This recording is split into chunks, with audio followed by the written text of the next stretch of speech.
like to welcome you to our sit down with Christine Pusateri, the Democratic candidate to represent the town of North Hempstead's 3rd District, which encompasses Mineola, Williston, Garden City Park, and New Hyde Park.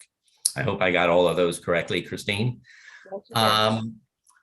The seat is currently occupied and has been for a while by Angelo Ferraro, who has decided not to run for re-election. So Christine is running against Mineola trustee Dennis Walsh for what is now an open seat.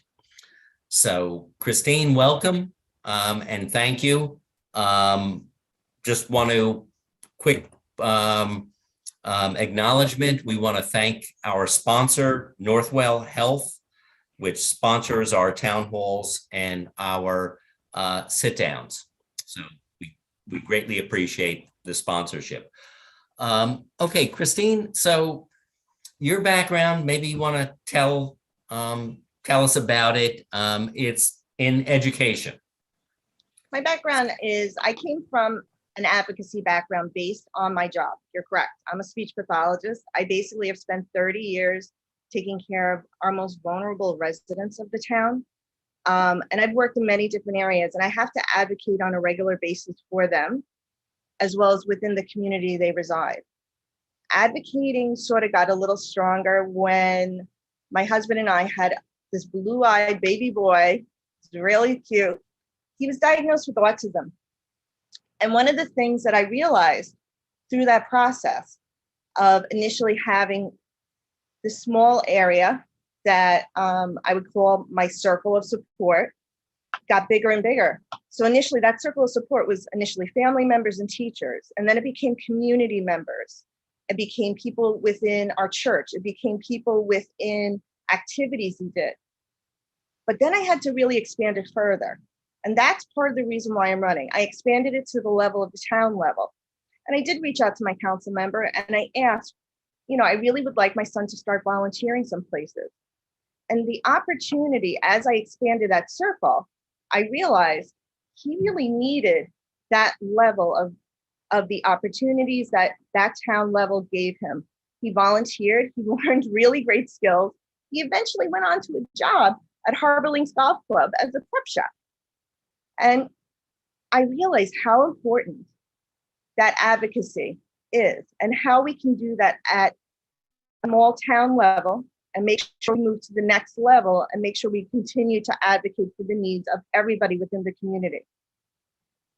And as a speech pathologist, I'm all about everybody being included through the lifespan of that individual. So I'm talking about seniors and continuing to advocate for them. My mother-in-law lives in my district. She's very happy she can vote for me. But the bigger piece is to make sure all those needs are met. I'm very big on continuing with those roles. And you're right, I come from an education background. I'm all about collecting information, talking to people and seeing what are their concerns. Coming from that background really does support listening and understanding what their needs are. So you were on your Herrick's, New Hyde Park, Garden City Park Parent Teacher Association? It was two different. I initially lived in New Hyde Park. Okay. I initially lived in Mineola, then New Hyde Park, and that's where I was part of the PTA association there. And then Herrick's, again, part of the PTA association there. Okay, and you were also with the Special Education Parent Teacher Association? Correct. Okay, so this is how did it come about that you're running for town council? You saw yourself as an activist? Did people come to you seeing that you're an activist? Or did you go to the Democratic Party and say, here I am, I'd like to participate. I'd like to take part of it, because you're not in the political process. So how do you get connected there? So you're right. There's a lot of different transitions that happen. One of the things that I did do is I continued to advocate. And part of it is when you're advocating for one, you advocate for all. One person making that movement forward means everybody behind them can make that next step. It makes it easier for everybody to make that next step. one of the things that we're looking at the lifespan of any individual at this point is that they need some support in that community. And you're right, I did initially attend Democratic fundraisers, but during this experience, I never expected to be asked by the Democratic Party to run.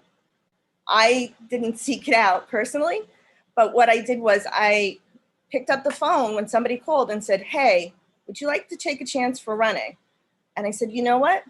I think that will be really good because, again, I'm advocating, I'm trying to support the needs of individuals within the community. And I think that's the bigger piece for me. We are at a time in the town of North Hempstead where we have these opportunities we can take part of from our perspective as making sure everybody's needs are met. So, so who actually reaches out? Is it the town, somebody in the town Democratic committee is? Correct. Somebody from the Democratic committee called. And honestly, I thought when she called, she was calling about her dog because she just got a new puppy. So I'm a very big dog lover, just so you know. I have all rescue animals. So I'm like, oh, you want to talk about your dog? And she's like, no. And I'm like, oh, you want to talk about this other piece? And I have to be very honest. I actually sat there for a while and didn't really say anything. I just listened to what this could mean. And the first person I turned to was, of course, my husband. And I said, you know, this is something that we would have to do together. You have, as a parent with a child with a disability, it brings you together as a couple more because you have no choice. You have to advocate together. You have to be supportive of each other. And in the same way, I turned to him and I'm like, are you going to be okay with this? Because this is going to be a big deal. This isn't just Christine doing her work. This is Christine obviously focusing on the needs of a community, which is a much bigger span than the needs of a school. Mm-hmm. And she said, yeah, go for it. Now, let me ask you, you're not running against an incumbent, mm-hmm. but you are running against somebody who has been in elective office. Dennis Walls has been a Mineola trustee for some years.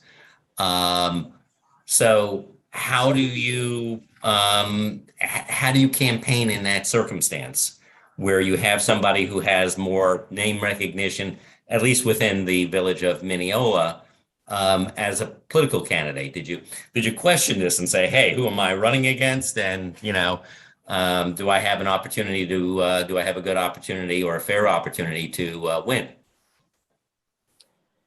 Okay, so let's start with the basics. I'm running for an office. I'm not running against somebody specifically. And the reason why I'm running is very specific to what I can support in the community. I know I have a record of supporting different parts of that community. But one of the features that I did bring is I'm really, I think of my dad. My dad was like one of the hardest working guys growing up. When I was a kid in the Bronx, I grew up in the Bronx, by the way. I was a building super's daughter. My father worked 2 jobs. When I moved to Queens, I literally was the only kid in the class who could snake a drain, which I still can do, by the way, just so we're all clear. But the point is, it's not so much what somebody else is offering versus me. It's how am I going to make this happen? How can I do this? And one of the things that I've learned, and it's a very basic thing, I walk over to people and I introduce myself. And this is where, like, honestly, what I do for a living really supports. I stop and I listen. I actually have knocked on over close to 500 doors at this point, which is quite a lot. I've gone around up and down everywhere. I've knocked on Democratic doors and Republican doors and heard their views and heard what they have discussed. And you know what? No, it's not going to be easy, but I knew this going in. And it's really about what is best for the community. I feel that if there's an opportunity to talk to somebody, let me see what I can do to help you. There was something. No, go ahead. I'm sorry. A couple of weeks ago, somebody contacted me about bees, like truly about bees. And truly, I wasn't sure how to direct it, but I figured out where to go, how to go, what's the next step. And this is, you know, it's out of my context of my experiences of the world, but I got into that next step very easily. I am a fast learner. I pick things up very quickly. And I also am a very good communicator. So those are the pieces I truly bring to the office. So in your campaigning, what are you hearing is are the big issues, or what do you hear most frequently in terms of what people are looking for from you, or the issues that they're most concerned with? I think one of the things that I've noticed, and it really depends on where I'm knocking, I have to be very honest. I have 3 incorporated villages, and each area has their own perspective of what's going on. Obviously, throughout the whole area, we are still talking about COVID. COVID is a concern everywhere, and returning back from COVID is a huge concern for everyone within the community. But if I'm in an area, let's say in Williston Park, their complaints were more about quality of life issues, such as air traffic noise or road construction. When I was knocking on in Mineola this past week, right next to the third rail, their conversation was about the third rail. Other areas are talking about the building department, where it's really affecting how they can do things within their lives. It really depends on where I'm knocking, but I am listening to each perspective, and I'm like, okay, yeah, that's important. So what are the issues that you think are most important? Listening to people, being an advocate, what are the main issues that you're presenting to voters, or that you feel need to be addressed and that you think are important? I think one of the major features is anything we are doing, we need to make sure we're under our tax cap, to make sure we're remaining for our AAA bond. The reason for that is that we can be then able to provide services to those in our community. Another feature is really listening to different groups within the community. We have a special needs program in our town. It's funded, significantly underutilized. Why would that be, other than it's not meeting the needs of everybody within the community? I really would like to expand those programs for people with special needs at a zero cost for the town. And that's easily doable. That can be done. So what are we referring to in terms of what special needs and what programs that are offered? Sure.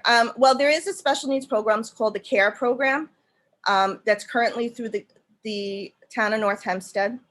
It's a respite program. In addition to, it provides services for people with disabilities during the summer as a summer camp-based program. We can design that where it meets the needs and the challenges of everybody within the community to a greater extent. Right now, there are 4 participants in the program, and I think that needs to expand.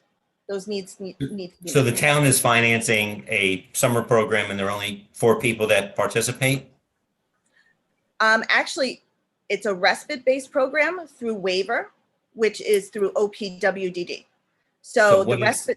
What is the actual program? What's a respite program? Sure. So basically, okay, let's talk about it this way. So the Office with People with Disabilities, which is OPWDD, identifies individuals with needs within the community and identifies if they require support.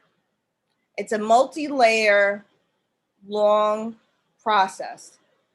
But one of the things that people can receive is something called respite, and that's designed to support the caregiver within the home.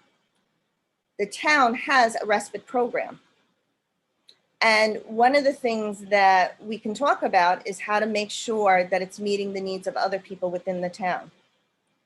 Right now, we have certain individuals using that program, but we need to expand it. And the best way to look at that and look at what the needs are of the community is to send out a questionnaire to really discuss to all individuals who are identified, and this could be through the SEPTAs, which is the special ed PTAs, and really discuss, do you have a concern? What are some concerns? And really get some more information and data, which again, as a speech therapist, we collect data. That's what we do. But the point is really to identify what are the needs of the community and how do we best support them. Similar to when we started Project Independence, we supported them by how do we support them within the community? How do we keep them in the community and positively supported? whether it be a transportation issue, which now the town has transitioned to people with disabilities where they do support with transportation through Project Independence, right? But now we have people with disabilities currently, and that's a program that's currently available to them. But we can do it in many different ways. And I think the function of it and of all these programs is to keep people within our towns. One of the most important things is if we're raising, I mean, we have great school districts here. We all agree about that, right? These are fabulous school districts in the town of North Hempstead. So we have people who have children here and who have resided here. So how do we make sure that they are supported through the continuity of their life and their lifespan? Another big feature, and again, this is me talking, and part of the thing is we have some great areas within our town, whether it be Clark Botanical Gardens, the Yes We Can Center. If we were able to support our individuals with integrated classes that are at those areas, such as a gardening class at Clark, or such as a basketball program, but it's integrated, that will support that individual, again, with the continuity of their lifespan. Okay, let me ask you, you had mentioned that what many people have mentioned, Wayne Wink, who's running town clerk, who's now running for town supervisor, said the number one thing he's heard was building department, and that was on the list of what you've mentioned. So what is your view of the building department, and what do you believe? You've heard the complaints. Do you think, what do you think needs to be done to improve the service there? I think as we move forward with building departments, we're talking about greater transparency and greater information to the consumer, which is the person building or the storefront building. So we're talking about two different things, but it's the same situation. We have to have those pre-meetings where people are educated and discussed and have that positive relationship with the town. Like, before we start doing all these features, this is all the things we need. And it's a check-off list, yes, but it gives the consumer or that person who owns the home or the business the understanding of what has to be accomplished before they can start that next step. In addition, the concept of now we have the opportunity to do these electronic ways of transferring data, and people can see that, okay, yes, they've processed what's going on. Why haven't they processed this other piece? And then they have a conversation and they come back and they say, oh, I noticed you haven't processed this piece. Is there something that I'm missing? So it gives that consumer, first of all, greater control of what's going on because they're seeing it versus, when they're in this other space of not having that information and not having that two-way conversation. It's more important for them. I believe Wayne has also discussed expanding through staffing, focusing on what those needs are. Let me ask you this. How would you rate the building department? Do you think that the building department, do you think that is a problem area? Do you think that they are, do you think that the complaints are legitimate, that they're, that you hear from people in terms of what they're doing and is in need of improvement? So it's a two-part question for me. I live in a village. So let me base it off. I'm in a village. I have 3 villages in my district. When I applied for things to get done in my house, it's a small village. The process was quick. I actually know the name of the building person in charge of the approval for everything. I'm like, oh, okay. My sister, she's in a different part of New Hyde Park. And unfortunately, she had an 8-month lag. I believe all these things are valid. But what the bigger picture is, how do we fix it now? Because I think laying blame on things previously should not be my situation. If I'm blaming something that happened before me, that's showing that I have not grown. So what are we going to do to change to make it a positive situation for those people who are currently applying for things and still waiting? I've heard as much as 2 years they're waiting. That's a very long time to figure out what's happening. I feel as long as we provide information to what is going on. And that's the bigger piece. They're waiting, but they're waiting in a bubble and they don't know what's going on. And let's transfer this into a storefront. A storefront is empty on Willis Avenue. That's a big deal. Willis Avenue is a big street. It has that opportunity to bring funds into the community. It has that opportunity to bring people walkable, because it is a walkable area. So how do we make sure those needs are met? Well, we make sure that, again, we tell them previously before they start, this is what we need. It's almost lining it up. Okay, line up all the things you need, and then go to that next step and that next level of making sure that transparency, that communication, that's what we need within our building department.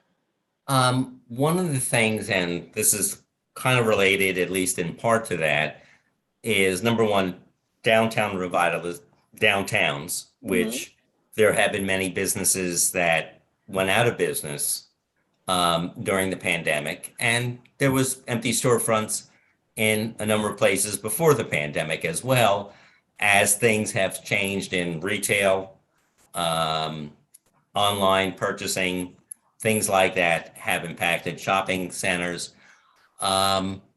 In supporting the downtowns and ensuring their strength and growth, one of the things that has been cited is transit-oriented mixed-use development. Particularly, that's something that was done in Mineola by the train station. You have the same opportunity in New Hyde Park and Floral Park, not in your area, but along the railroads. Do you see that as, what's your opinion? Because one of the complaints is that when they want to do these, it's a case-by-case basis. And what we heard from developers and architects is that it's expensive to get a variance and to go through that process and to then have opposition. Would you be in favor of taking a look at areas that are in the town, that are under town supervision, zoning, and rezoning those areas that would allow a mixture of residential and commercial? Okay, back to my district again, because you mentioned Mineola. Mineola obviously is a village. And Right. any of those situations that Mineola has focused on, and honestly, the development in Mineola has shown us that there are times that we need to really support our small businesses, our mom and pop stores. So much of what's happening as we're going through the experience of COVID, and you're right, there's been many stores that have closed. A movie theater right here in Herrick's has closed. Again, it's not in my district, but it's part of my life. These are my areas that I've lived in. I know this experience. You mentioned Floral Park. When I moved in 8th grade, we moved to Floral Park. The big feature that I see in Floral Park versus some of the other towns is this revitalization of restaurants and the support of new restaurants. And that's when we go back to the building department and make sure that we can facilitate those changes and make it where it's successful for them. When we had that opportunity for those smaller mom and pop stores, I look at my area of Williston Park primarily because I walk there all the time, you know, and these are areas where we provide services. Where do you live, Christine? I'm sorry, I live in Williston Park now. Okay, you live in Williston Park. Okay. I went from Mineola on Lincoln Avenue in the apartments to New Hyde Park, which again is a great area, and then now to Williston Park. Okay. So I've had, and my husband's from Garden City Park. So literally we've lived everywhere in my district without knowing it, which I find very funny. Okay, but back to Williston Park. One of the features of Williston Park, as well as anyone with revitalizing that downtown, is we're looking at what is available within our area and supporting those smaller stores. And we need those storefronts filled. The only way we're going to fill those storefronts is, again, working with the building department. Again, these three areas, whether it be New Hyde Park Village, Williston Park, or Mineola, they're all under the building control of those people within those villages. But let's look at Garden City Park, all right, or those areas. Those areas have been working towards, and honestly, when you drive down Jericho Turnpike and looking at all those stores that have opened up that are not in the villages, what has shown greater improvement is the smaller stores where they might have a specific goal to facilitate it. But the walkable downtowns, I'm totally into. And the reason why I'm totally into is, again, for people with disabilities, this is a prime thing for them because many of them do not have transportations or forms of transportation. So to be in a transportation hub and then have that opportunity to get to their jobs and then come back into their town or their area, their village, and then spend their money in that area. These individuals, so people with disabilities, I'll be honest, my son goes out prior to COVID 2 or 3 nights a week with friends, and they would sit down, they would have dinner, they would take a paint class. These are opportunities where people with disabilities come back into the town or the village that they live in and they spend, and those are the pieces that we have to continue to support. Okay. Are there any other major areas in terms of town of what it's doing? I think you had mentioned, I saw somewhere, in terms of environmental Yeah. concern. So what would that be? What role does the town have to play in that? I think a big piece with the climate change initiatives and looking at the aquafilter and making sure it's protected, because that's protecting our next generation of water. That's protecting our generation now of water. How do we do that? We saw with the situation in Great Neck, how deeply the Great Neck train station, like a train station, was deeply affected by the tropical storm Ida. How do we make sure what's next?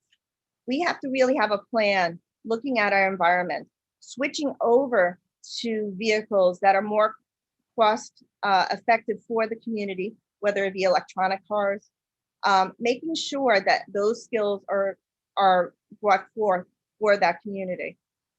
We are in a challenging time because we are seeing these 100-year storms happening, not 100 years, might be 2 days, might be 2 weeks.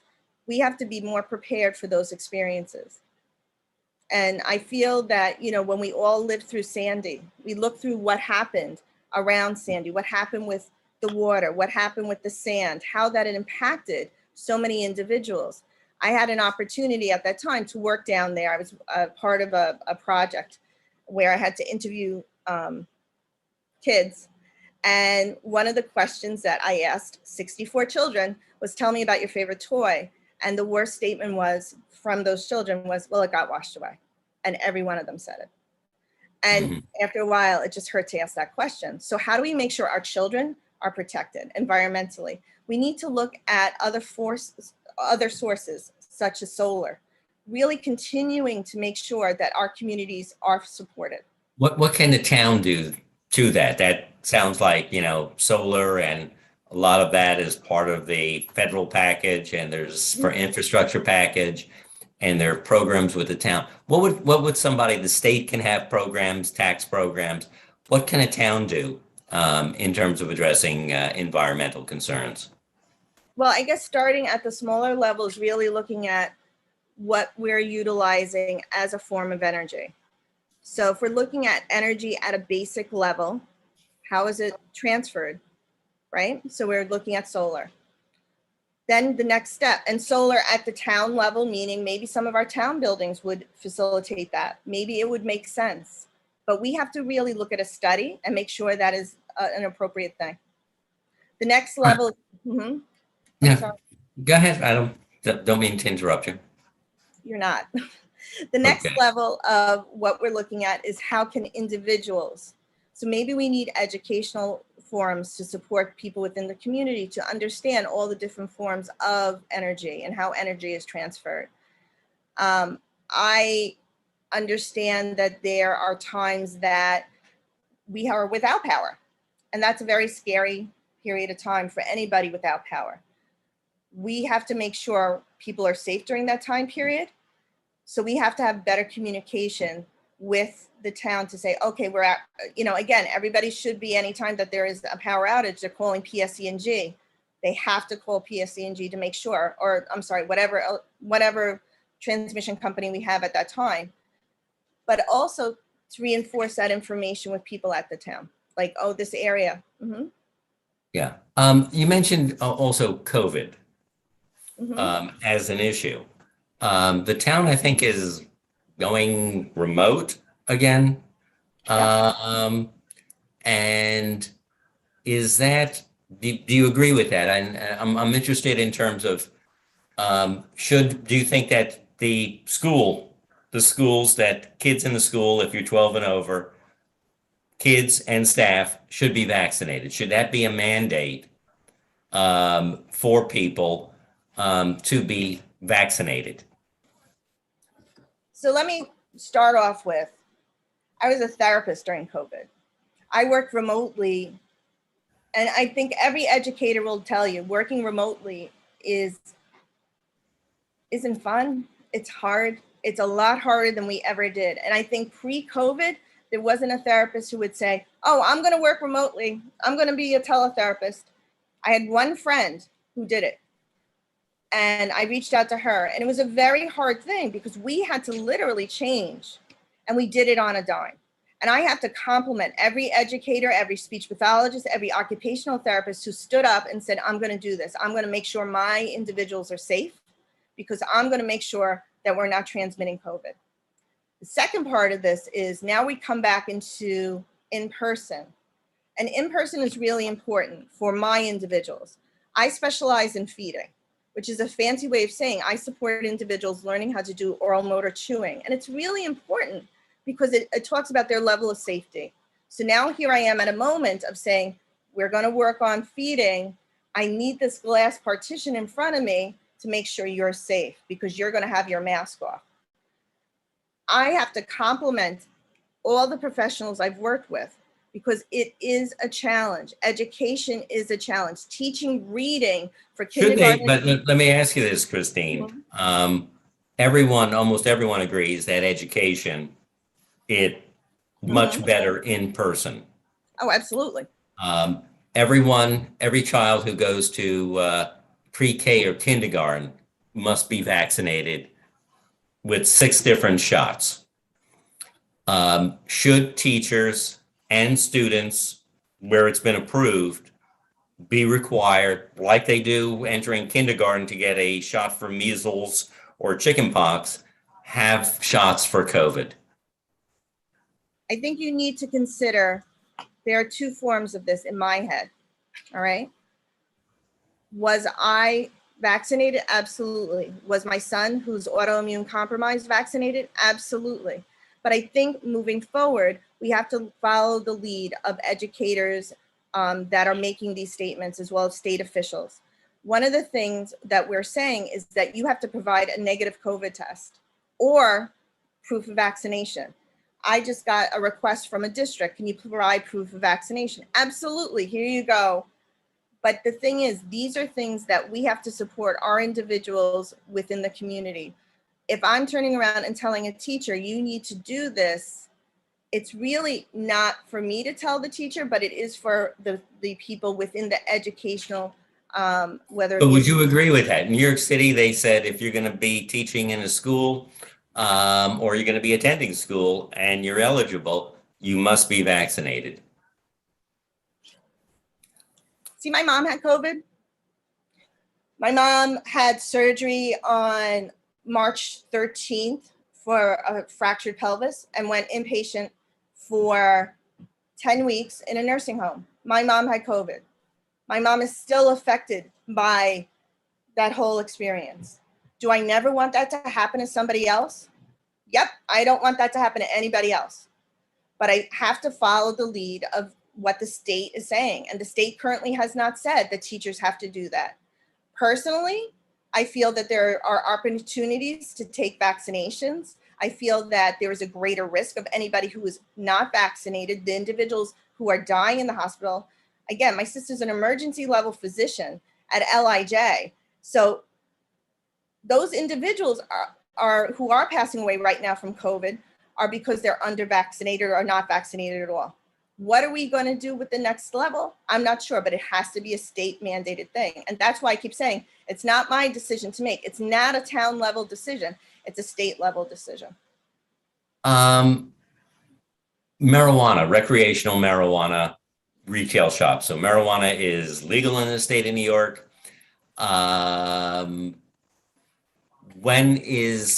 But there's a question of whether town and villages will opt out and not allow the retail sale of marijuana.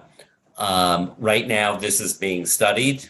It's a task force headed by Wayne Wink in the town, and there has to be a decision town-wide. There's been a number of decisions to opt out in the villages. Mineola is still considering it. New Hyde Park said no. What do you think? Should retail marijuana be allowed? The sale of marijuana be allowed at retail stores in the town of North Hempstead? I really would like to wait and hear, because last night I was at the Lakeville Civic Association. I met with some of the members who are on that task force, and they discussed many features of it. Features that, as more information comes forward, I'm learning more. The one thing I do hold, I have a concern about, and it's a huge one. New York State had that opportunity. Nobody was identified as leading the charge on this, and we're not getting the information from New York State.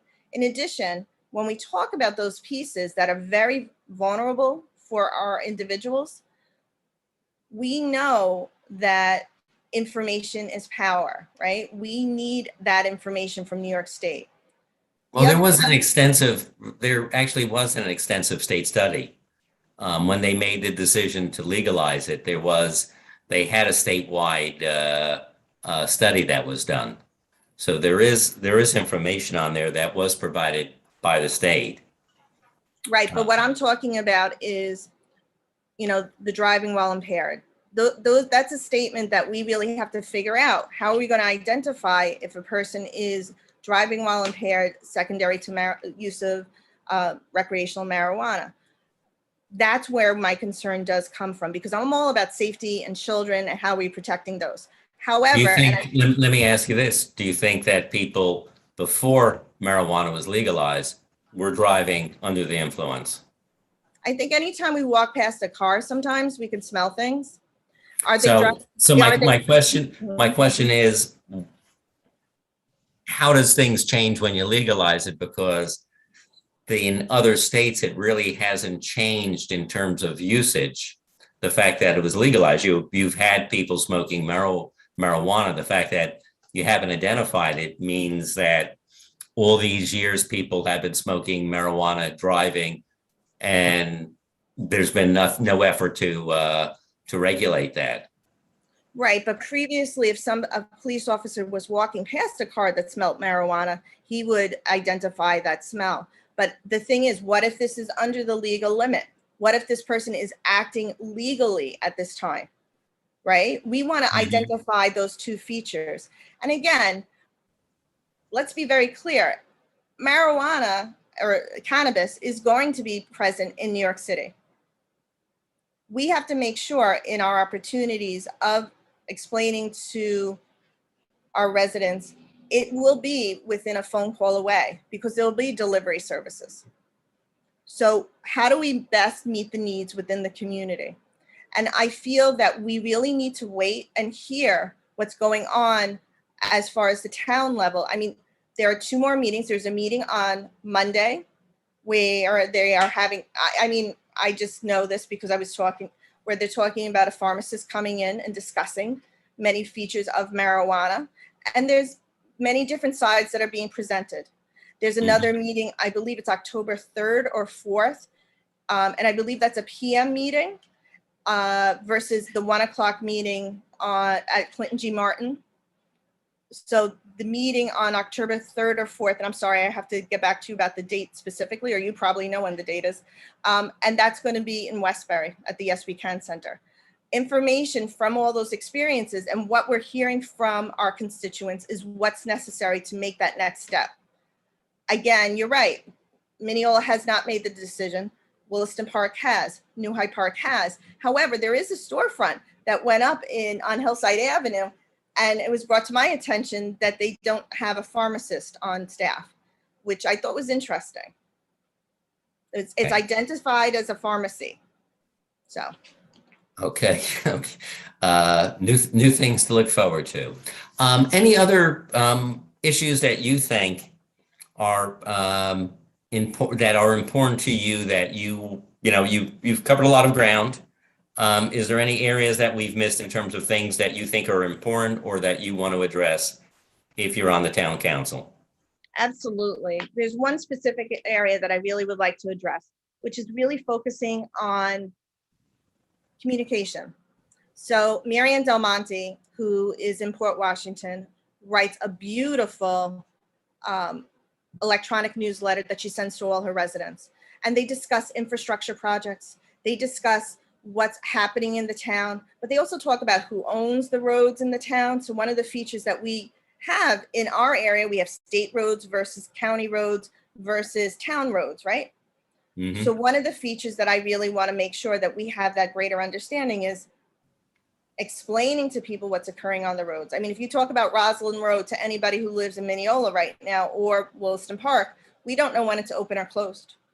And what we want to do is make sure people have greater communication from the town to us. We also want to discuss what's occurring at the board meetings. If something has been passed, if something's being discussed. It's important that my area knows more about what's going on. In addition, I really want to expand project independence in the areas where I am. My district has the lowest number of individuals utilizing the services. As I explained to everybody, my mother-in-law is the biggest fan of project independence. She uses the service, and I have to be very honest, we live like 6 blocks from her, but she calls me up and she goes, oh, I use project independence. And the reason why she's really proud of it, she had a big table in the back, she brought it to the front, is because they use a group called Free. Free is a program, is a group that hires people with disabilities. So she went and she called them up, and she has this group that comes out, and they're individuals with disabilities who get paid for that opportunity, who get paid to support people within the community. So my mother-in-law knows how important these features are, but I really want to expand project independence, make sure all, like when I'm door knocking on those 500 doors that I've already done, and I'm saying, do you know about project independence? They say, no, I can't join it because I'm part of a village. And I said, absolutely, you can join it. This is the opportunity. This is the email. Please join it. And again, it's part of encouraging people to take part of the community. Another thing that we would like to expand is also focusing on the needs of a greater family life with our community. Maybe developing other classes within the town, such as Mommy and Me classes, or something for the teenagers. Finally, I really would like to talk a little bit about, and again, it's going back to my education background. So New York State has now developed this new civic pathways to a diploma. And what the focus is volunteer hours for a high school student and to get a civic diploma. The focus of this is, again, talking about leadership within the community of the town. How do we support those people within the town? What is running for office like? What does an internship look like for this? How would we design that? These are all important features because we want to keep everybody within the community positively engaged, from Mommy and Me to internships for teenagers to programs for adults. We want those pieces because we are that town that everybody has the opportunity to enjoy. I went to a concert a couple of weeks back in Mineola, and I was really impressed by the crowd level. And what impressed me more was that how many people were not from Mineola that were there. They were enjoying that concert because they know our town, and Mineola Village, actually, it's a Mineola Village concert. So it's not a town concert, but they know how many people do enjoy those opportunities and how many people will come to our areas. The same way when I go to a concert at Clark Botanical Gardens, people are enjoying that community. And that's what I want to continue. All right. Before I ask you why people should vote for you or vote for you rather than your opponent. I'm Rob. Are there any questions that that I've missed? Yes. So I saw, Christine, on your kind of a bio that you want to one of your goals is to maintain the town's AAA bond rating. They've had that for the past few years as well.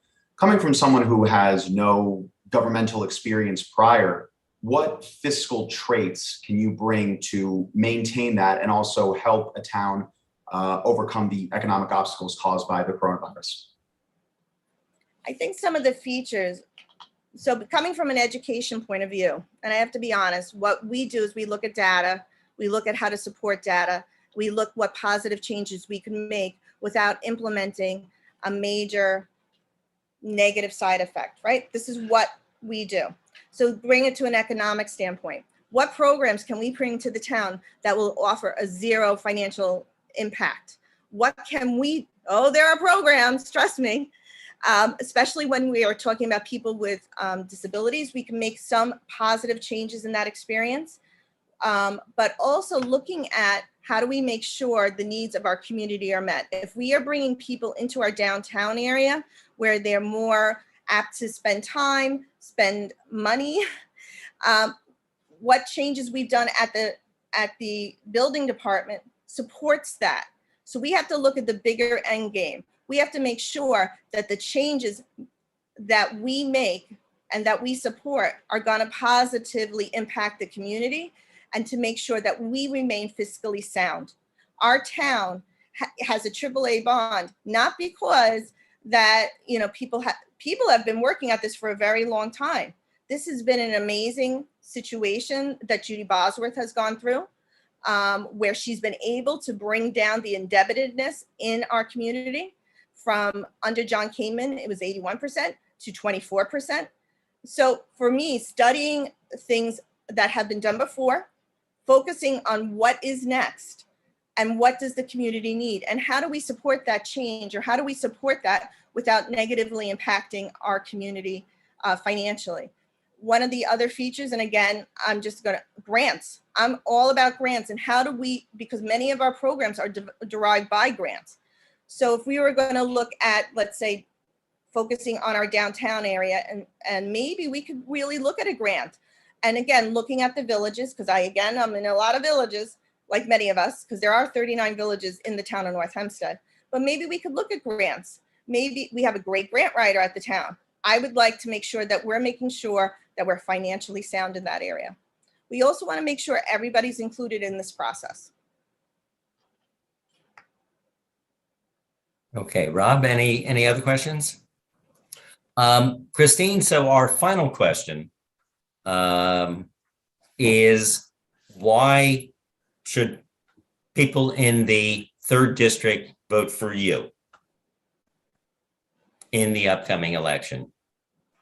Which is 39 days away. So, not that. But who's counting? I feel that I am reachable. I feel that at this point in time, as an advocate, I understand that I have to listen to a person's perspective and really hear what their needs are within the community. And their needs are always valid. There's never somebody who's ever come to me and started off with a negative statement, whether they were discussing parts of the town or parts of the village. They're valid, and they have to be I have to understand where their perspective is coming from. But I also have to make sure I meet those challenges and meet those needs within the community. I work hard. There's no question of it. From my background, I was taught to work hard very young. Having a kid on the autistic spectrum, I work harder. And coming from this background is just what I want to bring forth for our community. I will advocate for them up at the town. If somebody comes to me and they're discussing features of what they need within the community, I will bring it to people. I mean, I already have been discussing things with the town council people, really focusing on the needs of what people have discussed with me. That's part of what I can bring forth. In addition, I'm very reachable. I respond all the time. And I'm very thankful for the opportunity that this has given me. Christine, I want to thank you very much for taking your time. just for our audience, I'll let them know that Rob will be writing a story for the coming issue, the October 1st issue of our newspapers. We've recorded this, so it'll be on YouTube. It was also on Facebook. I want to thank once again Northwell, that is our sponsor of these events, and asking people to support their local newspaper, the newspaper of their community, subscribing, and also getting involved. We also look for people to submit their comments, let us know what's going on in the community, email it. We have an easy way of website. We want to be a forum for people to speak to us, as we are for our candidates for elective office, to have a forum to communicate with the public. So I thank everybody for attending. And again, Christine, thank you very much for your time. And thank you, Rob Pelez, who is kind of in the background. He is a reporter for our papers, and one of the people that you can talk to if you have stories. So again, thank you both for taking the time, and thank you for those who will be watching. Good afternoon. Good morning. Good afternoon. And remember, Election Day is November 2nd. Early voting starts October 23rd. Please, if you need to go and we could really support you and see where the early voting sites are. And thank you so much. Thank you, Christine. Okay. Thank you very much. We'll talk to you.